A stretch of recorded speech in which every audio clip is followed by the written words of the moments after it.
একটা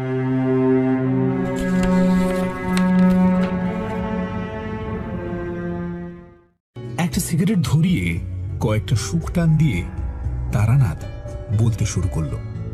দেখো, আমি একজন সাধারণ মানুষ।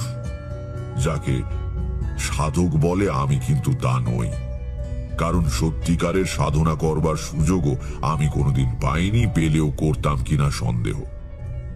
আসল ব্যাপারের চেয়ে এই পথে পথে বেরিয়ে বেড়ানো, নানা বিচিত্র চরিত্রের মানুষের সঙ্গে আলাপ হওয়া, জীবনের এই দিকটাই আমাকে বেশি মুগ্ধ করত।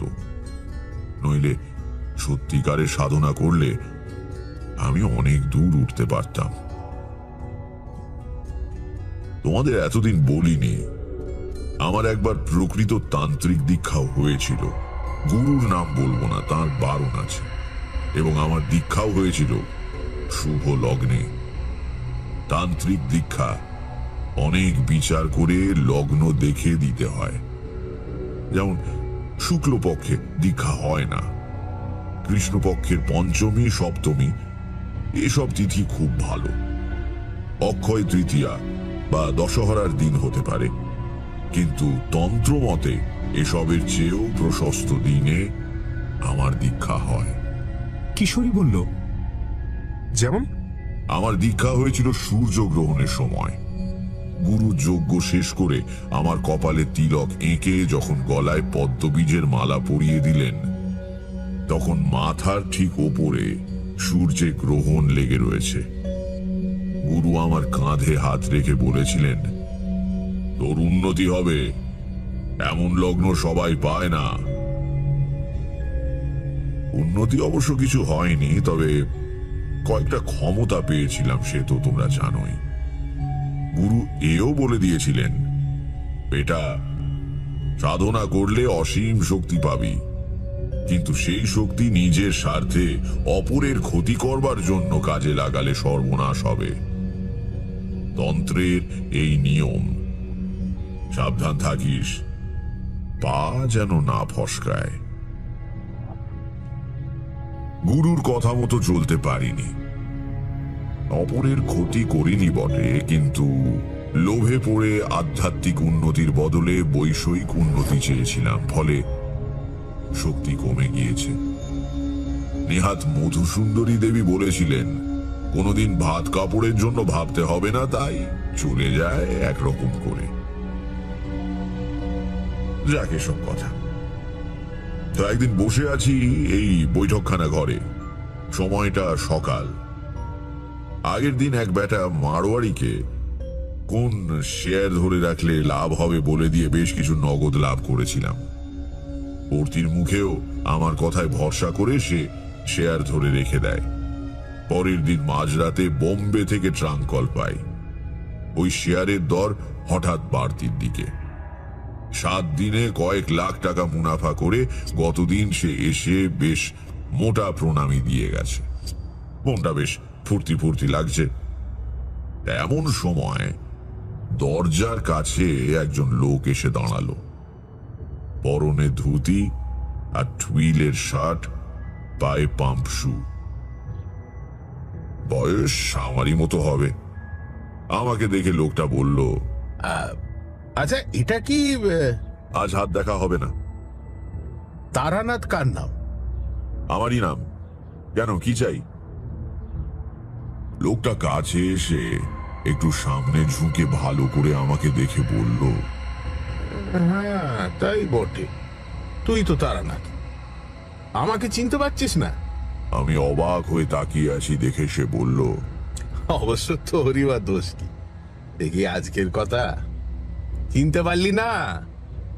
আরে আমি বীরজাভূষণ তালুকদার। আরো কিছুক্ষণ হাঁ করে তাকিয়ে থাকবার পর আমার মনে পড়ে গেল আমাদের স্কুল জীবনের সেই ভূষণ। পেছনের বেঞ্চিতে বসতো আর অনর্গল পকেট থেকে ডাঁসা পেয়ারা বের করে চিবোতো। তার পুরো নাম বীরজাভূষণ ছিল। আমি তক্তাপোষ থেকে উঠে তার হাত ধরে বললাম, মাফ কর ভাই, সত্যি প্রথমটা চিনতে পারিনি। কবেকার কথা সব, আর চেহারাও তো একেবারে বদলে গিয়েছে। তারপর কি খবর বল? এই বস। খবর ভালোই। আহ, রাজা গজা কিছু হয়নি, কিন্তু ওই বেশ কেটে যাচ্ছে, বুঝলি তো। তুই কেমন আছিস বল? ভালোই, আমারও কেটে যাচ্ছে। শুনলাম তুই নাকি নাম করা জ্যোতিষী হয়েছিস, লোকের মুখের দিকে তাকিয়ে নাকি ভাগ্য বলে দিস। তো কলকাতায় এসে ভাবলাম তোর সঙ্গে দেখা না করে যাব না। বেশ করেছিস, থাক না আমার কাছে কদিন। থাকা হবে না, আজকের রাতটা হয়তো থাকবো, কিন্তু কাল সকালেই রওনা দিতে হবে।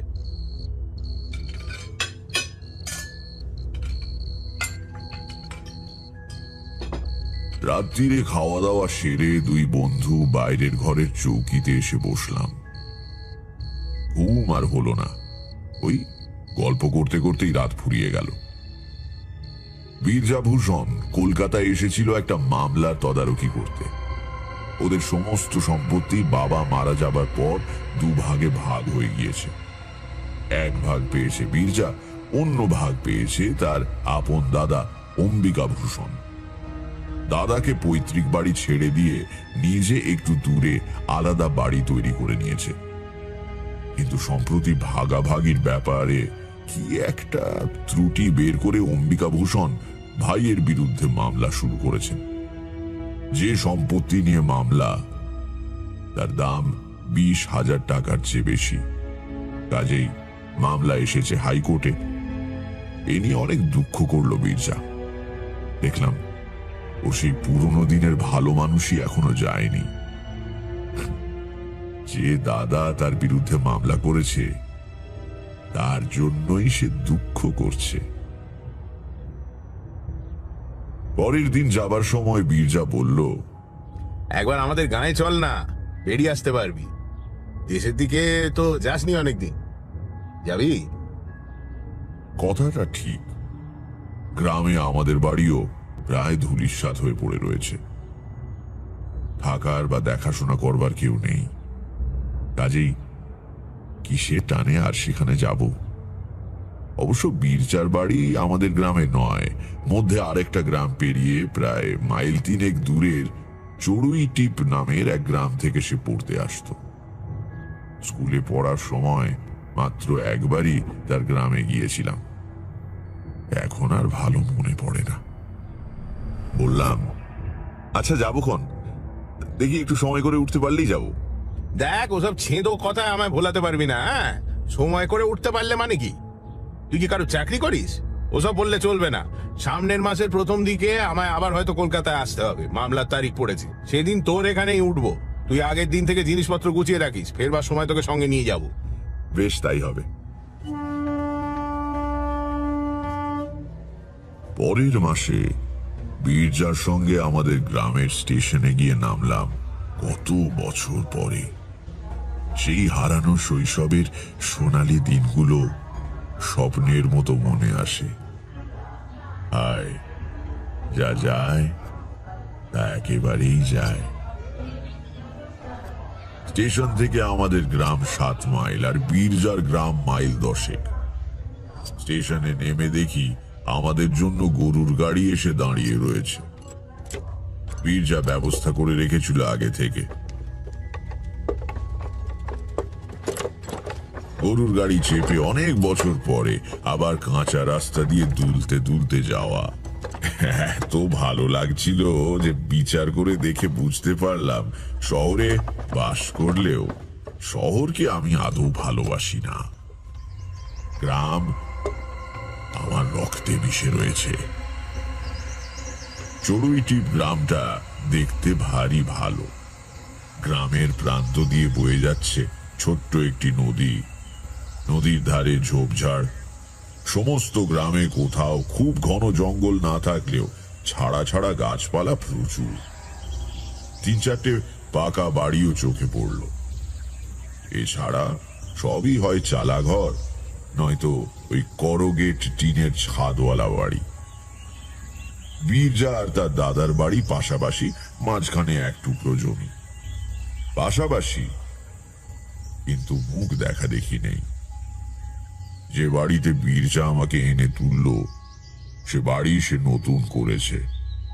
ছোটবেলায় আমি এসেছিলাম পাশের ওই পুরনো বাড়িতে, যেখানে এখন অম্বিকাভূষণ থাকেন। শৈশবের স্মৃতিমণ্ডিত কোনো জায়গায় অনেক দিন পরে গেলে যে আনন্দ অনুভব করা উচিত, সেরকম কিন্তু খুব একটা হলো না। কারণ গ্রামে ঢুকতেই আমার একটা অদ্ভুত অনুভূতি হলো।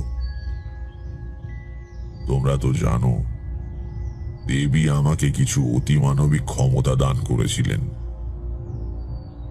গ্রামে ঢুকেই আমার মনে হলো এখানে একটা অমঙ্গলজনক কিছু ঘটছে। সেটা কি তা তখনই বুঝতে পারলাম না বটে, কিন্তু মনের ভেতর কেমন অস্বস্তি পাক খেতে লাগলো। বীরজা জিজ্ঞাসা করলো, কি হয়েছে? অমন মুখ করে রইলি কেন? কিছু না, এমনি। বীরজার বউটা ভারী ভালো, বেশ সাধ্যি মেয়ে। আমাকে আগে কখনো দেখেনি বটে, কিন্তু হাব ভাব দেখে বুঝতে পারলো আমি তার স্বামীর খুব বড় বন্ধু। চড়ুই টিপ গায়ে এখনো শহুরে চালচলনের ঢেউ এসে দোলা দেয়নি।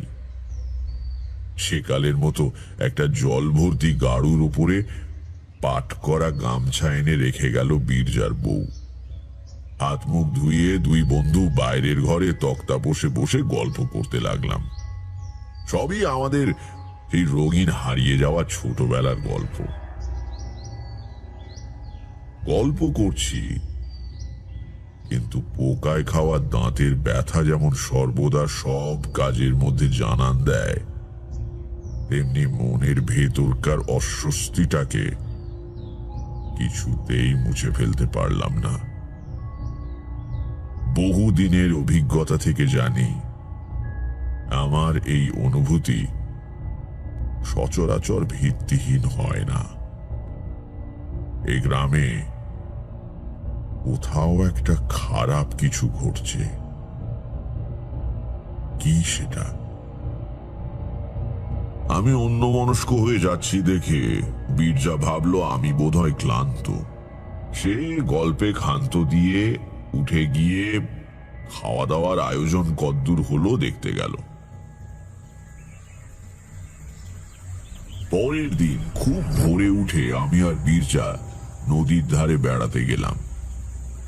ছোট্ট গ্রাম্য নদী, কিন্তু কচুরিপানায় তার স্রোত বন্ধ হয়ে যায়নি। বেশ কাকচক্ষু জল ধীর গতিতে বয়ে চলেছে।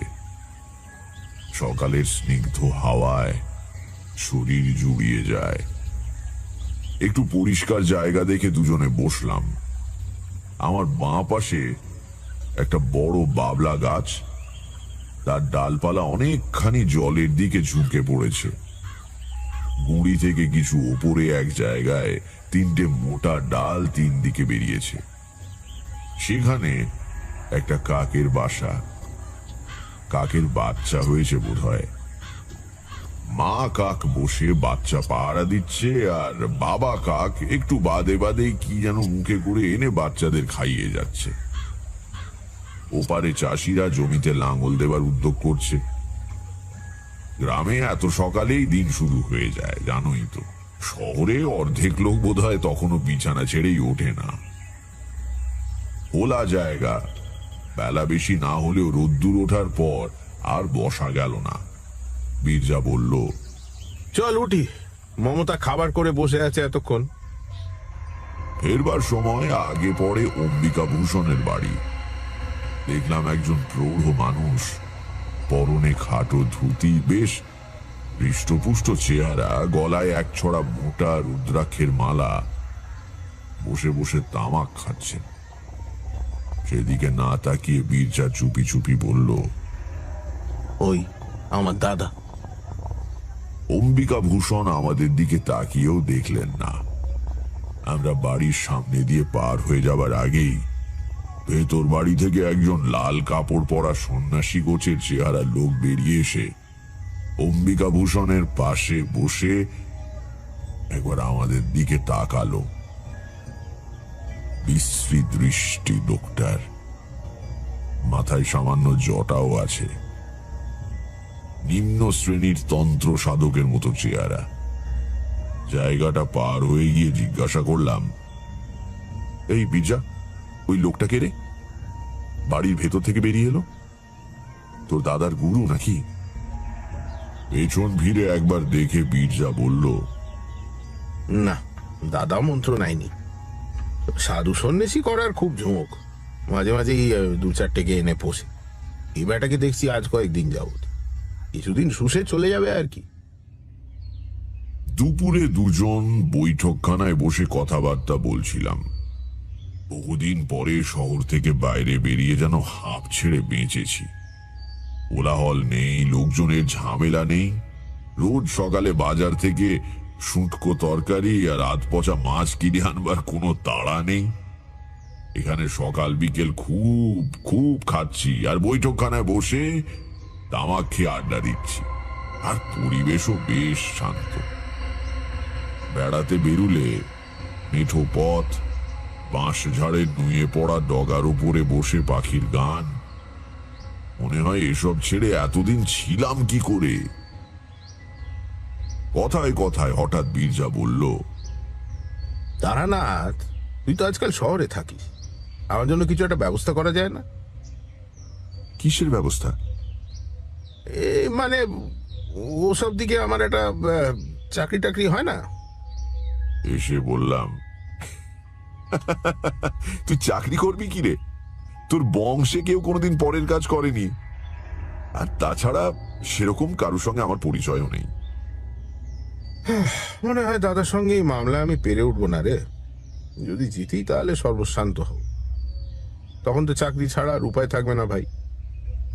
এই কথার আর কি উত্তর দেব? চুপ করে বসে রইলাম। রাত্রির বেলা গরমে ঘুম আসছিল না। এই দুদিন বীরজার বাড়িতে থাকাকালীন মনের এই অস্বস্তির ভাবটা কিন্তু দূর হয়নি। রাত্রিরে শুয়ে এ ব্যাপারে ভাববার চেষ্টা করলাম, কিন্তু কোনো সুরাহা করতে পারলাম না। সকালে বীরজা আর আমি নদীর ধারে বেড়াতে যাওয়া একটা অভ্যেস করে ফেলেছিলাম। আশ শেওড়ার ডাল ভেঙে দাঁতন করতে করতে আমরা ভোরবেলা রওনা দিলাম নদীর দিকে। একেবারে স্নান করে তবে ফিরব। সারা রাত গুমোট গরমের পরে সকালে স্নিগ্ধ নদী জলে অবগাহন যে কি তৃপ্তির, তোমরা শহরের মানুষেরা কি বুঝবে। জলে নেমে ডুব দিয়ে পরে মাথা তুলে দেখলাম যেখানে দাঁড়িয়ে ডুব দিয়েছিলাম সেখান থেকে বেশ কিছুটা সরে এসেছি। বীরজা হেসে বলল, হ্যাঁ, আমাদের ছোট নদী হলেও স্রোতের বেশ টান আছে, কি বল? কিন্তু পরশু সকালেও তো টান ছিল না, হঠাৎ বাড়লো কেন? ও হয়, এমনিতে জোয়ার ভাটা বিশেষ খেলে না, কিন্তু অমাবস্যা আর পূর্ণিমার সময় স্রোত বাড়ে। অমাবস্যা কবে? ঠিক জানি না, 3-4 বাকি আছে বোধহয়। স্নান সেরে পাড়ে দাঁড়িয়ে গা মুছতে মুছতে নদীর ধারের ঝুঁকে পড়া বাবলা গাছটার দিকে চোখ পড়ল। প্রথমটা খেয়াল করতে পারিনি, পরে হঠাৎ মনে হলো গাছটাই কি যেন একটা নেই।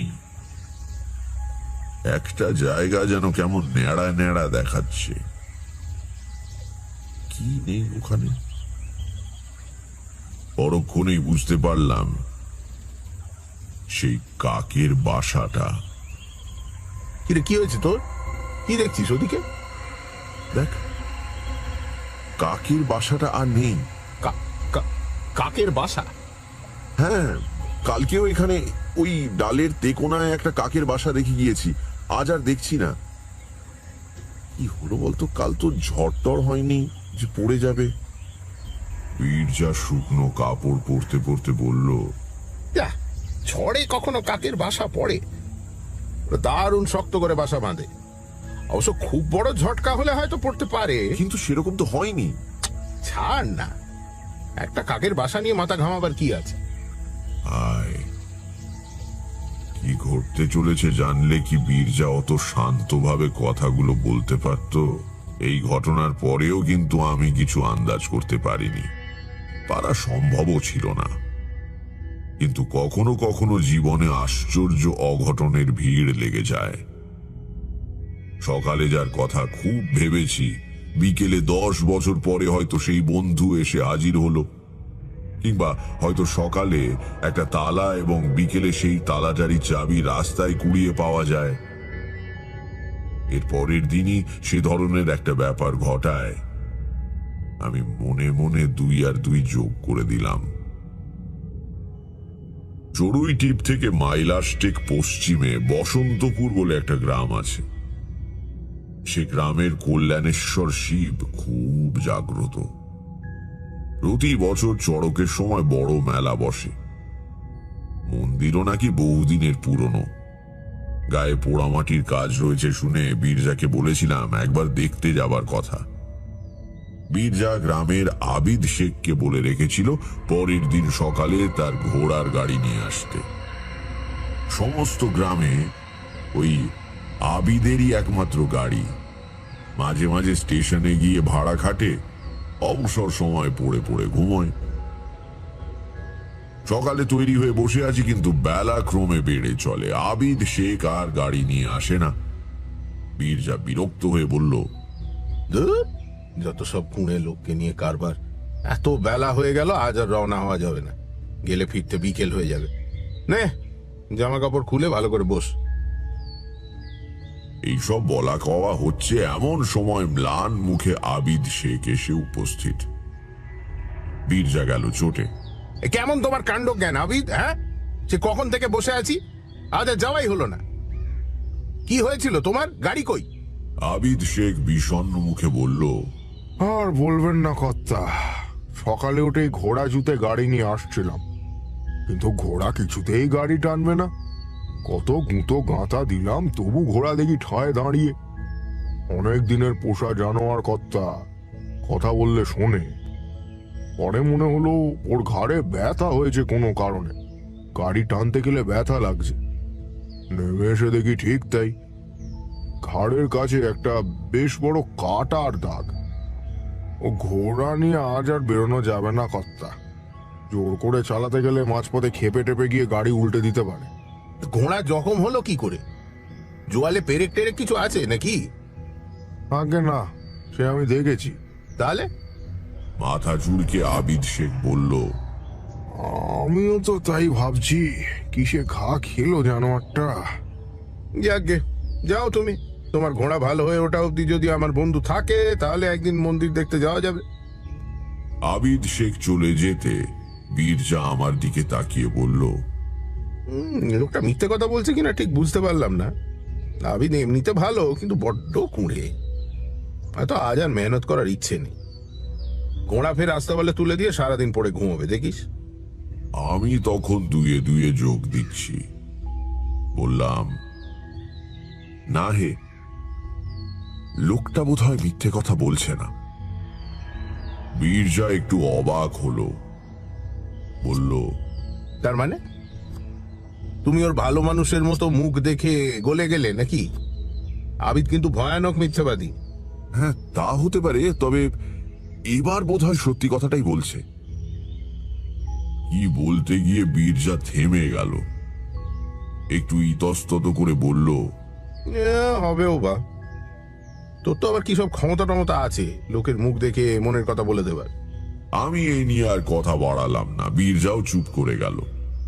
সকালে বসন্তপুর যাবার জন্য তৈরি হয়ে বসেছিলাম, কাজেই নদীর ধারের দৈনন্দিন ভ্রমণ আজ আর হয়ে ওঠেনি। দুপুরে খাওয়ার পর নিটোল একটি দিবানিদ্রা দিয়ে উঠে দেখলাম বেলা গড়িয়ে গিয়েছে। এখনই বেরিয়ে পড়লে কিছুক্ষণ নদীর ধারে বসা যায়। মুখে চোখে জল দিয়ে রওনা দিলাম।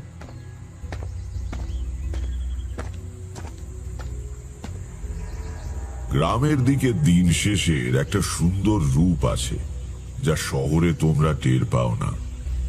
আস্তে আস্তে আমার চোখের সামনে নদীর ওপারের চষা ক্ষেত আবছা অন্ধকারে ম্লান হয়ে এলো। পাখিরা মাথার ওপর দিয়ে ফিরে যাচ্ছে বাসায়। সারাদিনের গরমের পর নদীর বুক থেকে জোলো হাওয়া ভেসে আসছে। বাংলার বাতাসে বৈরাগ্য আছে, বুঝলে। কিছুক্ষণ চুপ করে খোলা হাওয়ায় বসে থাকলে মনে হতে শুরু করে, এ কার কি হবে অনর্থক উন্নতির চেষ্টা করে। অন্ধকার বেশ চেপে আসছে দেখে বাড়ি ফেরবার জন্য উঠে দাঁড়ালাম। সঙ্গে সঙ্গে নজর পড়ল ওপাশের সেই বাবলা গাছটার দিকে।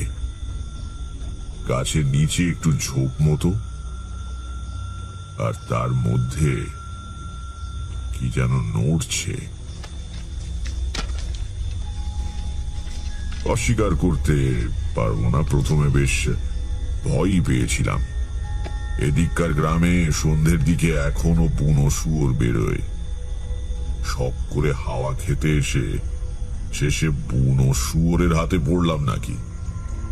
এই শুয়োর বড় বাজি জানোয়ার, অকারণেই তেড়ে এসে দাঁত দিয়ে পেট চিরে দেয়।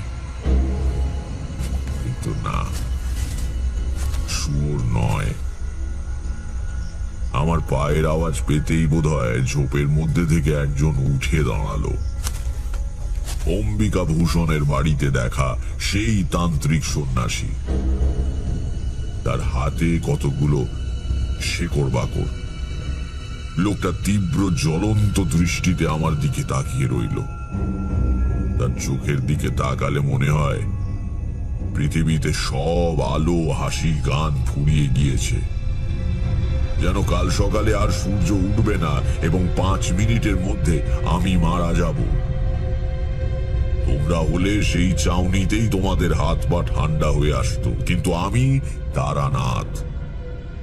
আমারও জীবন কেটেছে ভয়ানক সব সাধকদের সঙ্গে মেলামেশা করে। তারা সত্যিকারের সাধক।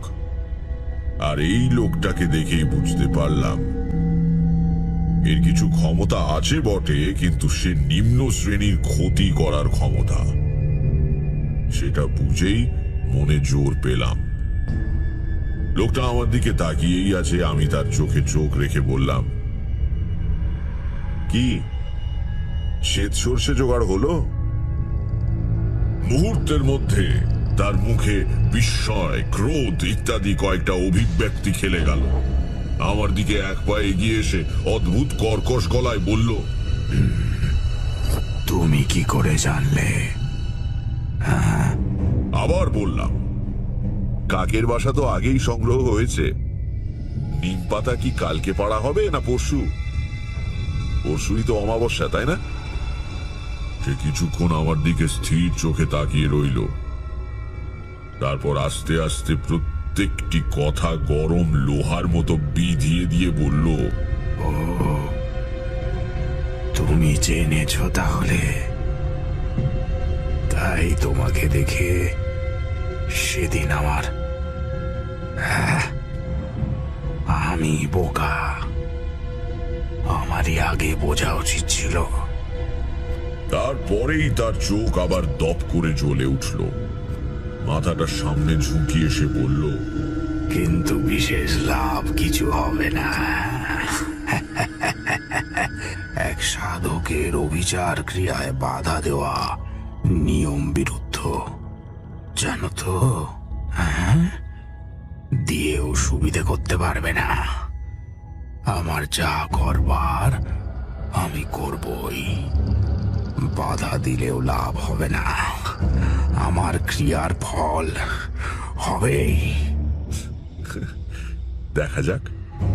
সে কয়েক মুহূর্ত আমার দিকে তাকিয়ে থেকে, বেশ, দেখো তাহলে, বলে পেছন ফিরে হাঁটতে শুরু করলো। খুব মন খারাপ নিয়ে বীরজার কাছে ফিরলাম।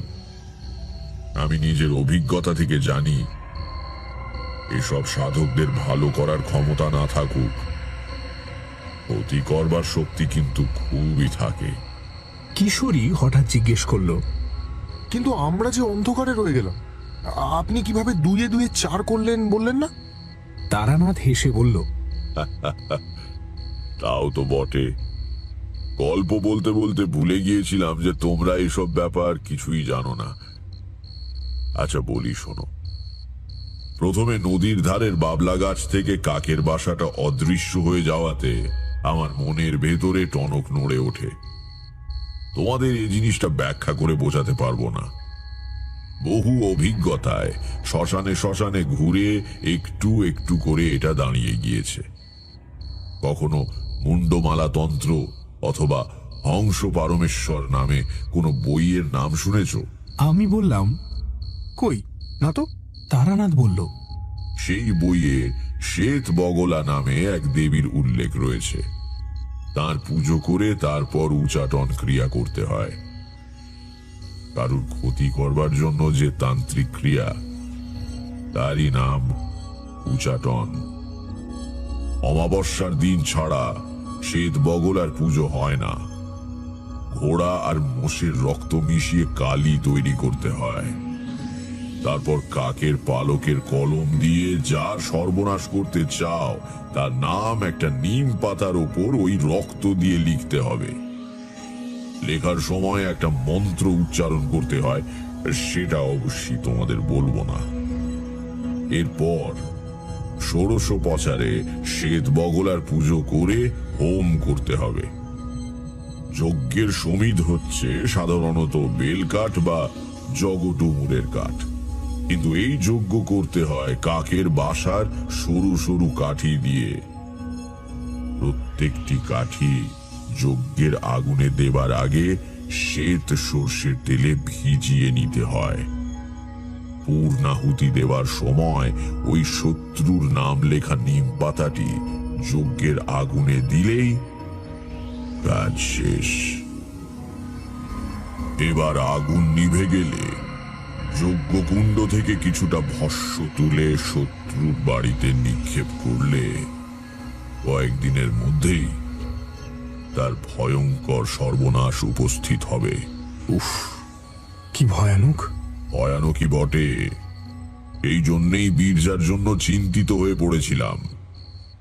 রাত্রিরে বাইরের ঘরে বসে গল্প করতে করতে বীরজা বলল, এই তোকে এরকম দেখাচ্ছে কেন রে? শরীর খারাপ নাকি? আচ্ছা শোন বীরজা, কাল একটা পুজো করব ভাবছি। ফর্দ করে দেবো, কতগুলো জিনিস আনিয়ে দিস তো। রাত্রিরে পুজো হবে। পুজো? কিসের পুজো? এমনি তোর সময়টা ভালো যাচ্ছে না, ভাবছি একটা সস্তয়ন গোছের করে দেব। বীরজা বোকা নয়। সে উঠে এসে আমার হাত দুটো ধরে বলল, কি ব্যাপার বল দেখি। আমায় ভোলাবার চেষ্টা করিস না। যদি কিছু বুঝে থাকিস আমাকে বল। আমার কি কোনো বিপদ আসছে? ভেবে দেখলাম বীরজার কাছে আসল ঘটনা লুকিয়ে কোনো লাভ নেই, বরং তৈরি থাকলে ও যাই আসুক না কেন তার সঙ্গে অন্তত যুদ্ধ করতে পারবে। আমি বীরজাকে সব খুলে বললাম। বীরজা শুনে কিছুক্ষণ চুপ করে বসে থাকলো। তারপর নিজের বিপদ সম্বন্ধে কোনো কথা না বলে একটা নিঃশ্বাস ফেলে বলল, আবিদ শেখ তাহলে সত্যি কথাই বলেছিল। তা বটে। তাহলে এখন কি করব? বললাম তো, জোগাড় যন্ত্র করে দে, কাল সকালেই সস্তায়ন করে দিই। তাতেই আমার বিপদ কেটে যাবে। ওদের পুজোয় ফল ফলবে না? বীরজার কথার কোনো উত্তর দিতে না পেরে চুপ করে রইলাম। কি রে, উত্তর দিচ্ছিস না যে? তোকে মিথ্যে কথা বলতে চাই না বীরজা। এসব তান্ত্রিকের মানুষের ভালো করার ক্ষমতা না থাকলেও খারাপ করবার শক্তি খুব থাকে। আমার পুজোর ফল না ফললেও তোর দাদার ক্রিয়াকাণ্ডের ফল হবে বলেই মনে হয়। তাহলে তুই তো অনেক সাধুর সঙ্গে ঘুরেছিস। এই পুজো কাটান দেবার মন্ত্র জানিস না? মিথ্যে সান্ত্বনা দিয়ে লাভ নেই, তাই বললাম, না ভাই বীরজা, আমি এই পথের ভালো দিকটারই সন্ধান করেছি চিরকাল। অপরের ক্ষতি কি করে করতে হয় তা শিখিনি রে। অনেককে অনেক ভয়ানক কাণ্ড করতে দেখেছি ঠিকই, কিন্তু তা শিখতে ইচ্ছে করেনি। আমি তাহলে এখন কি করব? ঈশ্বরকে ডাক, তিনি সর্বমঙ্গলময়। তিনি ইচ্ছে করলে সব বিপদ কাটিয়ে দিতে পারেন। অনেকেই তো ভগবানের কাছে অনেক কিছুই প্রার্থনা করে, তাদের সবার কথা ঈশ্বর শোনেন। ভগবানকে ডেকে লাভ কি? বীরজার চরিত্রের এই দিকটা চোখে পড়ায় আমার ভালো লাগলো। সে গ্রামের লোক বটে, আধি ভৌতিক আধি দৈবিক ক্রিয়াকর্মে বিশ্বাসও রাখে, কিন্তু নিজের বিপদ ঘটতে চলেছে জেনেও সে গেঁয়ো লোকের মতো অধীর হয়ে পড়ল না। কিছুক্ষণ চুপ করে থেকে সে উঠে বাড়ির ভেতরে গেল, বলে গেল, বস, একটু বস, আমি এখনই আসছি। 10-12 মিনিট পরে বীরজা হাতে করে একটা লাল কাপড়ের পোঁটলা নিয়ে ঘরে ঢুকে তক্তা বসের ওপর বসল। বললাম, কি ব্যাপার? ও পোঁটলায় কি? এদিকে আয়, তোকে কয়েকটা জিনিস দেখাই। কি জিনিস? বীরজা পোঁটলার গিঁট খুলে এক রাশ কাগজ বের করলো, বলল, এগুলো আমার জমি জমা সম্পত্তির দলিল। আমার কোথায় কি আছে তোকে বুঝিয়ে দিয়ে যাই। যদি আমার কিছু হয় তাহলে তুই আমার বউ ছেলে পিলেকে দেখিস, আর আমি কাউকে বিশ্বাস করতে পারবো না। উঠে গিয়ে ওর হাত ধরলাম। দাঁড়া, পাগলামি করিস না, একটা কাজ করা যাক বরং। বীরজা আমার মুখের দিকে তাকিয়ে বলল, কি? তুই কোনো তীর্থে চলে যা সপরিবারে। তাতে কি হবে? তীর্থে থাকলে অমঙ্গল হয় না, কারো কোনো অভিশাপ ফলে না। তুই তুই ঠিক বলছিস? অন্তত কম ফল হয়, ঈশ্বরের স্থান তো। বীরজা কয়েক মুহূর্ত চুপ করে ভেবে বলল, বেশ, তো তাহলে তুইও চল আমার সঙ্গে। অবাক হয়ে বললাম, আমি আমি কি করে এখন? বীরজা দৃঢ় গলায় বলল, ও সব চলবে না। তোর কথায় আমি এই বিপদ মাথায় করে বাড়ির সবাইকে নিয়ে তীর্থ করতে যাব, কিন্তু তাতেও কোনো ফল না হয় আর আমি বিদেশেই মরে যাই, তখন বউ ছেলে পুলের কি হবে? ওরা পথ ঠিক করে বাড়ি ফিরতেও পারবে না। তুই বুদ্ধি যখন দিয়েছিস তখন তোকেও সঙ্গে যেতে হবে। বীরজার দিকে তাকিয়ে মায়া হলো। বেচারা ভয় পেয়েছে খুব, কিন্তু চরিত্রের দৃঢ়তা দিয়ে সেই ভয়কে মুখে ফুটে উঠতে দেয়নি। এখন ওকে একলা ছেড়ে দেওয়া উচিত নয়। বললাম, আচ্ছা, যাবো তোর সঙ্গে। কবে রওনা দিতে চাস? কাল সকালে। সে কি, হঠাৎ কোথাও কিছু নেই, এক রাত্রিরে সব গোছগাছ করবি কি করে? সে আমি পারবো, আর এমন কি বা নেবার আছে, হয়ে যাবে এখন। কিন্তু টাকা কড়িরও তো প্রশ্ন আছে। তার জন্য আটকাবে না।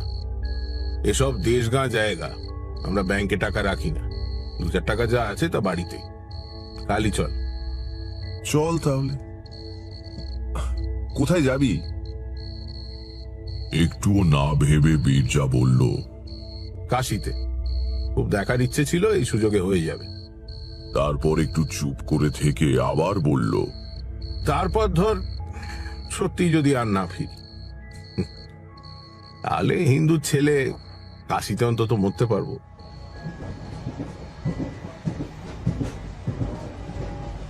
সারা রাত্রি তোড়জোড় করে পরের দিন সত্যিই আমরা কাশী রওনা দিয়ে দিলাম। বীরজার স্ত্রীকে আসল কারণ জানানো হলো না।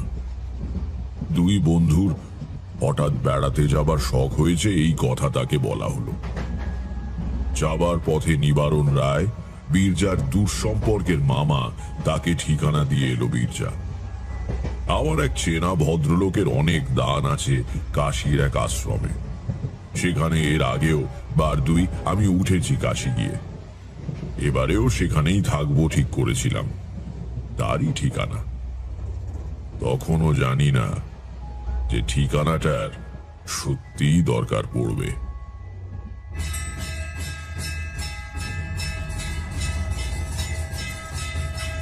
অমাবস্যার দিনই সকালে কাশী পৌঁছলাম। গঙ্গা স্নান করে সেদিনই বাবা বিশ্বনাথের পুজো দেওয়া হলো। বেচারা বীরজার বউ জানে না স্বামী কেন এত তাড়াহুড়ো করে কাশী এসেছে। সে আনন্দ করে সব দেখে বেড়াচ্ছে। পাড়া গাঁয়ের বউ, এর আগে বিশেষ বাইরে বেরোয়নি কখনো। খুব খুশি।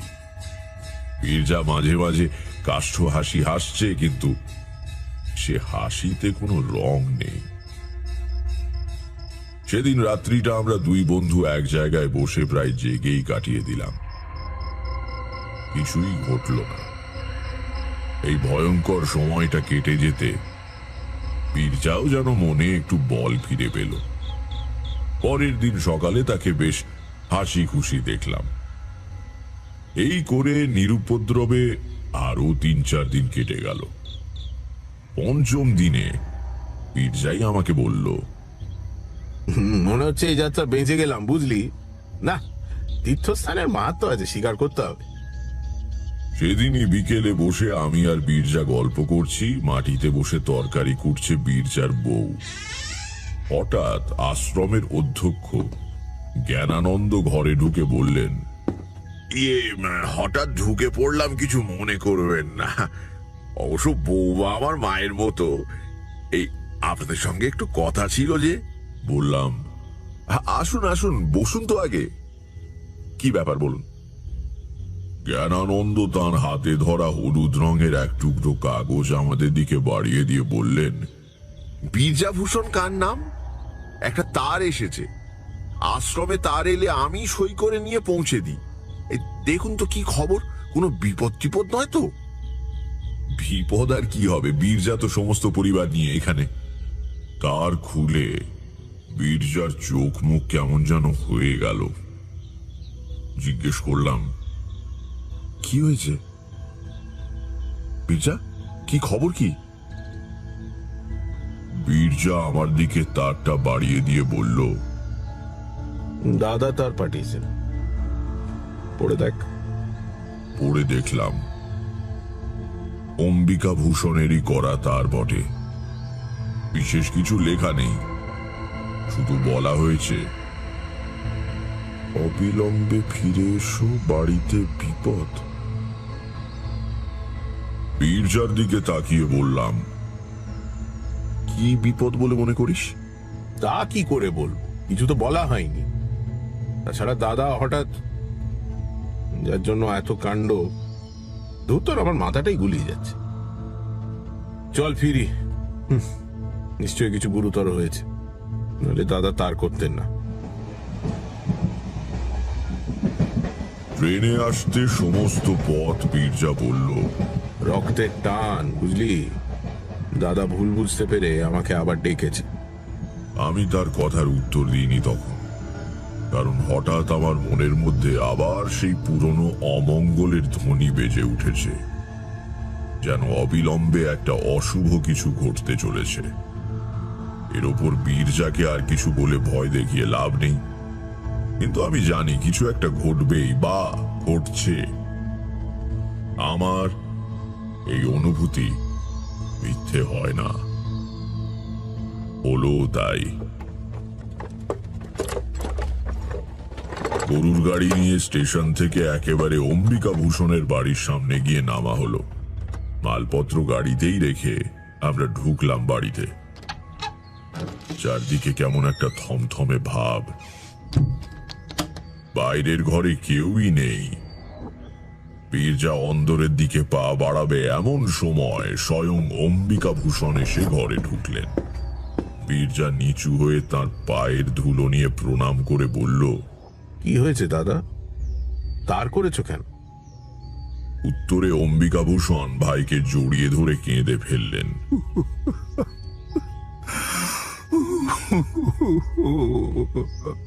আরে আরে, কি হয়েছে? আরে অমন করছো কেন? সন্তুর খুব অসুখ নিরু, আর বুঝি রাখা যায় না। সন্তু অম্বিকা ভূষণের বড় ছেলে। বীরজা অবাক হয়ে বলল, কি হয়েছে সন্তু? অম্বিকা ভূষণ কপালে আঘাত করে বললেন, সব আমার দোষ, আর কারো কোনো পাপ নেই। সব আমার দোষ রে ভাই রে, আমার নিজের দোষে আমি পুত্র সুখ পেতে চলেছি। আরে আরে, শান্ত হও, শান্ত হও দাদা, শান্ত হও, সব ঠিক হয়ে যাবে, অস্থির হয় না। বীরজার স্ত্রী তক্ষুনি অন্দরে চলে গিয়ে সন্তুর পায়ের কাছে বসল। আমার বুদ্ধি বোধহয় কিছু স্থির ছিল। আমি দুই ভাইকে ধরে বসালাম। বললাম, কি হয়েছে খুলে বলুন তো। অম্বিকা ভূষণ কাঁদছিলেন। বীরজা পাশে বসে তার গায়ে হাত বুলিয়ে দিচ্ছিল। বেশ দৃশ্যটা। দুই ভাইয়ের বিবাদ বিপদের স্রোতে ভেসে গিয়েছে। আমার প্রশ্ন শুনে অম্বিকাভূষণ মুখ তুলে তাকালেন, বললেন, নিজের মুখে স্বীকার করলে পাপের বোঝা হালকা হয়, তাই কোনো কিছু না লুকিয়ে বলছি। বীরু, বীরু, তোর সর্বনাশ করার জন্যে আমি এক তান্ত্রিকের পরামর্শে ওই শ্বেত বগলার পুজো করেছিলাম, আর সে পুজোয় আমি বললাম, এই অংশটা বাদ দিয়ে বলুন, এটা আমি আগেই টের পেয়ে বীরজাকে বলেছি। অম্বিকাভূষণ একবার আমার দিকে তাকালেন, তারপর বললেন, ও জানতেন তাহলে? যাই হোক, পুজোর পরে হোম করে সেই হোমে ছাই নিয়ে বীরুর বাড়িতে ফেলবার দরকার ছিল। বেটা তান্ত্রিক এই কাজটা আমাকেই করতে বলল। কি আর বলবো, তখন শয়তান আমার বুদ্ধি কেড়ে নিয়েছিল। এই সময় বীরু কাশিতে, বাড়ি ফাঁকা, কাজেই আমিও ভাবলাম সুবিধেই হলো। অমাবস্যার দিন প্রায় সারা রাত্রির পুজো হলো। হোম শেষ হতে হতে শেষ রাত্রির কলা পাতায় মুড়ে খানিকটা ছাই আমার হাতে তুলে দিয়ে তান্ত্রিক বলল, এই না, এবার যাও, সাবধান, অন্য কোথাও যেন না পড়ে, তাহলেই সর্বনাশ। যাও। তখনও ভোর হতে দেরি আছে। বীরুর বাড়ির পাঁচিলের পাশে গিয়ে দাঁড়ালাম। হাতে আমার কলা পাতায় মোড়া হোমের ছাই। পাঁচিল ডিঙিয়ে সেটা সব শুদ্ধ ছুঁড়ে ফেলতে যাব ওর বাগানে। কি বলবো মশাই, একটু মেঘ নেই বা ঝড়ের চিহ্ন নেই কোথাও, অথচ প্রচন্ড একটা বাতাসের ঝাপটা এলো কোথা থেকে। ততক্ষণে আমিও সেটা ছুঁড়ে দিয়েছি হাত থেকে। আমার চোখের সামনে বাতাসের মুখে উড়ে গিয়ে তা পড়লো আমারই বাড়ির উঠোনে। তখনই দৌড়ে গিয়ে উঠোন থেকে সবটুকু ছাই নিকিয়ে তুলে নিলাম, কিন্তু তা থেকে আর পাপ যায়। গত পরশু থেকে সন্তু বাবা আমার কেবলই রক্ত বমি করছে। বীরজা ব্যস্ত হয়ে বলল, কোন ডাক্তার দেখেছে? কোনো ডাক্তার কি বাকি আছে? বিকেলে এই সদর থেকে বড় ডাক্তার এসেছিলেন। নিবারণ কলকাতা গিয়েছে মর্গান সাহেবকে আনতে। কাল সকাল নাগাদ এসে পৌঁছবে মনে হয়। বীরজা উঠে পড়ে বলল, চল ভেতরে চল, সন্তুকে গিয়ে দেখি। আমি একবার যেতে পারি কি? হ্যাঁ, আসুন না, আসুন।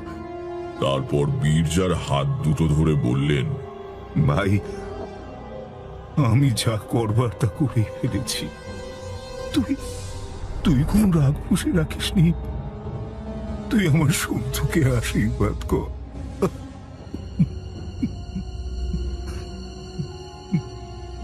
অমন করে বলছো কেন দাদা? সন্তু আমার নিজের ছেলের মতন।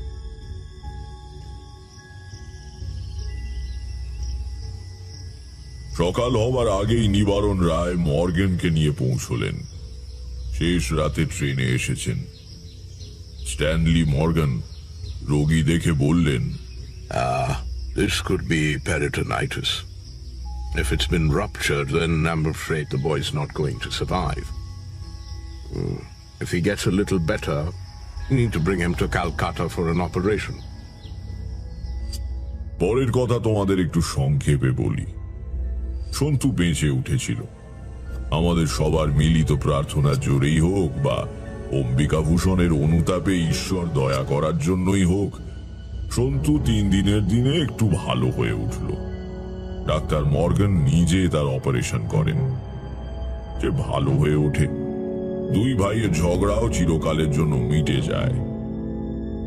কিন্তু তান্ত্রিক প্রক্রিয়ায় অপরের ক্ষতি করতে গিয়ে মানুষ নিজের কি বিপদ ডেকে আনে দেখলে তো? বোধহয় ভগবানই অম্বিকা ভূষণকে একটু শাস্তি দিতে চেয়েছিলেন, নইলে সামান্য বাতাসের চিহ্ন নেই কোথাও। অথচ অমন হবে কি করে? কিশোরী বলল, আচ্ছা, সে তান্ত্রিকের কি হলো? সে পরের দিনই লোটা কম্বল নিয়ে কাউকে না বলে ভেগেছিল। প্রাণের ভয় সবারই আছে তো। সন্তুর অসুখের ব্যাপারটা তো কাকতালীয় হতে পারে। তারানাথ কড়া চোখে তাকিয়ে বলল, পাষণ্ড কোথাকার। আর যদি কখনো তোমাদের গল্প বলেছি